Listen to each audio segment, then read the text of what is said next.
Hello, praise the lord.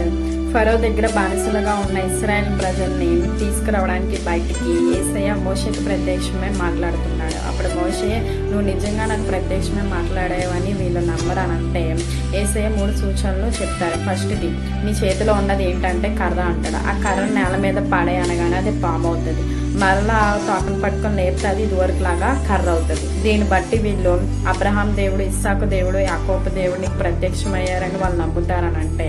రెండోది, నీ చెయ్యిని రొమ్ము మీద వెయ్యి అంటే అది చెయ్యి అంతా కుష్ఠరోగం అయిపోతుంది. మరలా నీ రొమ్ము మీద వెయ్యి చెయ్యిని పట్టుకొని అంటే అది మరలా ఇదివరకు శరీరం లాగా మారుతుంది. మూడోది ఏంటంటే కొన్ని నీళ్ళు తీసుకో, అది పొడి నేల మీద వేయమంటాడు. ఆ నీళ్ళు ఇదివరకు బాగానే ఉన్నాయి, పొడి నేల మీద ఎప్పుడైతే అవి రక్తం అవుతాయి.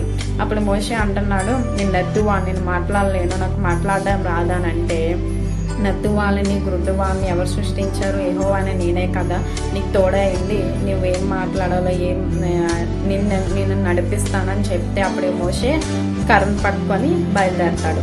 వర్క్ చేసే వాళ్ళు కొన్నిసార్లు సెమినార్స్ చెప్పాలి, అంటే కాలేజీలో కూడా సెమినార్స్ చెప్పాలి. కొంతమందితో మాట్లాడడం, నాకు భయము, నాకు ఎవరొకరు తోడు కావాలి, నాకు మాట్లాడడం రాదు అని అంటే యేసయ్య మోషేకి తోడయండి, నడిపించి ఏం మాట్లాడాలో చెప్పాను దేవుడు, నీకు కూడా తోడయండి, నీకు కూడా ఏం మాట్లాడాలో ఖచ్చితంగా చెప్తాడు. అందుకే నిర్గమకాండం 4వ అధ్యాయం 12వ వచనం, నేను నీకు తోడయండి, నువ్వు ఏమి పలుకోవలసినదో నీకు బోధించేదను. ఆమేన్. Thank you.